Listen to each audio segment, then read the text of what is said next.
Terima kasih Anda masih menyaksikan Indonesia Update bersama saya Renata Panggalo.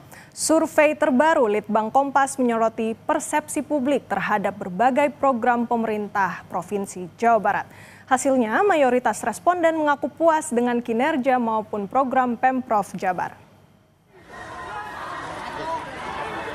Citra gubernur maupun wakil gubernur Jawa Barat dinilai positif oleh mayoritas responden. Begitu pula dengan kinerja Pemprov yang secara umum dinilai baik.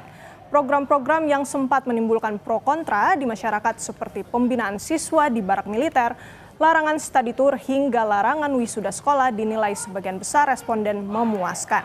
Meski demikian, responden masih menyoroti sejumlah permasalahan mendesak di Jawa Barat, seperti lapangan pekerjaan, perbaikan jalan hingga harga bahan pokok.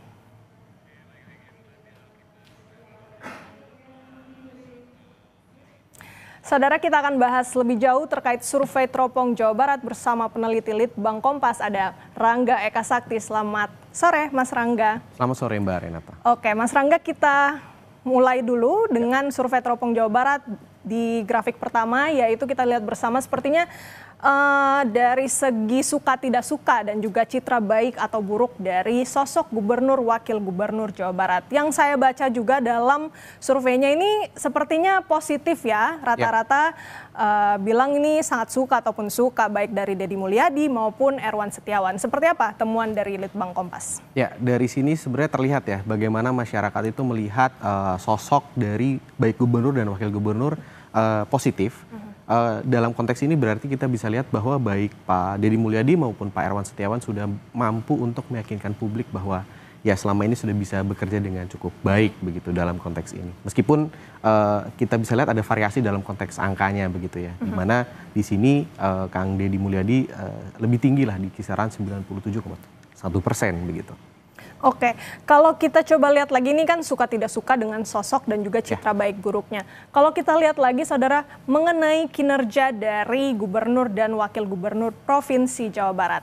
Bisa dilihat untuk kinerjanya ini memang kalau kita minta warga menilai dari 1 sampai 10, nilainya 35,7%. Nah, ini banyak sekali yang sepertinya sangat puas dengan kinerja dari gubernur wakil gubernur. Bisa dielaborasi, Mas, seperti apa sih sebenarnya kinerja menurut mereka? Iya, ini kita coba salah satu cara baru begitu ya. Kita tanyakan ke masyarakat kira-kira dari 1 sampai 10 berapa nilai yang diberikan kepada kinerja gubernur dan wakil gubernur Jawa Barat selama kurang lebih 6 bulan terakhir ya, atau 1 semester menjabat begitu. Dan di sini sebenarnya membacanya paling enak adalah kita coba untuk cari rata-ratanya begitu seperti apa. Dan dari sini sebenarnya rata-ratanya itu di kisaran 8,5 itu. Artinya kalau kita coba kayak orang sekolah begitu, nilainya berapa nih dalam ujian pertama gitu. Itu 8,5 ujian hasilnya begitu. Oke, jadi bisa disimpulkan juga ini sebenarnya dari segi kinerja bisa dikatakan positif ya, positif. Mas Rangga. Coba kita lihat lagi untuk grafik berikutnya, yaitu grafik mengenai program-program kerja dari gubernur dan juga wakil gubernur yang menampakkan kepuasan begitu ya, kepuasan, tingkat kepuasan dari warga Jawa Barat. Kita tampilkan visualnya, saudara. Nah, kalau dari beberapa program yang tertulis di sini, Mas Rangga, kita lihat memang ada beberapa kebijakan yang sebenarnya pro kontra di masyarakat, sempat viral juga.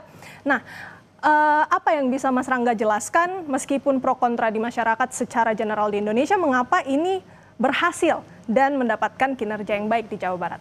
Ya, sebetulnya ini salah satu variabel ya dalam melihat program itu kita melihatnya dalam 3 dimensi sebetulnya. Yang pertama adalah soal tingkat pengetahuan, kemudian ada tingkat kepentingan, dan yang ketiga adalah soal kepuasan begitu ya. Jadi yang di sini kan terpampang soal kepuasannya. Nah, di sini sebenarnya kita lihat bahwa baik dari segi tingkat pengetahuan dan kepuasan itu sebetulnya agak mirip begitu ya. Dalam artian sejalan lah. Beberapa program seperti barak militer, kemudian pembongkaran wahana tempat wisata yang dianggap melanggar izin begitu, kemudian soal larangan study tour, larangan wisuda dan jam masuk sekolah itu adalah kebijakan-kebijakan kalau ditarik benang merah itu kebijakan yang relatif insidentil begitu ya. Jadi bukan sesuatu yang sudah direncanakan dari awal waktu Kang Deddy dan Pak Erwan itu berkampanye begitu dengan tagline mereka Jabar Istimewa, ada beberapa program begitu ya. Nah, artinya di sini memang program-program yang relatif sporadis itu cukup dikenal dan dirasa memuaskan oleh masyarakat. Oke, Mas Rangga, terakhir kita juga penasaran nih, selain kinerja-kinerja yang baik, kemudian program-program yang dianggap memuaskan oleh warga, ada juga tentu hal-hal yang mendesak yang mungkin harus didorong lagi oleh pemerintahan supaya bisa memperbaiki beberapa hal-hal atau masalah-masalah sistemik, kebijakan-kebijakan sistemik yang memang diperlukan. Apa saja, Mas, sebenarnya hal-hal yang mendesak itu? Jadi dari hasil survei kita yang kali ini itu terlihat ada 3 persoalan yang paling mendesak begitu ya, yaitu adalah soal lapangan kerja, kemudian perbaikan infrastruktur dasar seperti jalan, dan juga soal ekonomi dan harga bahan pokok gitu. Artinya dari sini terlihat ya, ini kan tinggi sekali angkanya sekitar 45% tuh merasa ini yang paling mendesak. Kemudian perbaikan jalan itu juga 30,8%, kemudian sekitar 30% juga persoalan ekonomi. Nah, artinya dari sini kalau kita coba tadi ya bandingkan dengan program-program yang dirasa memuaskan dan juga populer di tengah masyarakat, Jawa Barat itu ada gap di situ. Jadi apa yang mungkin dilihat dalam perspektif yang jangka pendek itu belum tentu bisa menuntaskan atau mendekati persoalan yang lebih laten seperti soal lapangan pekerjaan dan persoalan ekonomi. Nah, itu yang menjadi tantangan bagi Pak Gubernur dan Wakil Gubernur Jawa Barat untuk bisa mendekati persoalan-persoalan ini secara lebih sistemik. Gitu. Oke, masih banyak PR-PR yang harus dilakukan oleh Gubernur dan Wakil Gubernur Jawa Barat meskipun kinerjanya dinilai sangat baik berdasarkan survei Teropong Jawa Barat, namun ada 3 PR utama yang harus selesaikan melalui kebijakan yang lebih sistemik. Terima kasih banyak peneliti Litbang Kompas, Rangga Eka Sakti atas waktunya.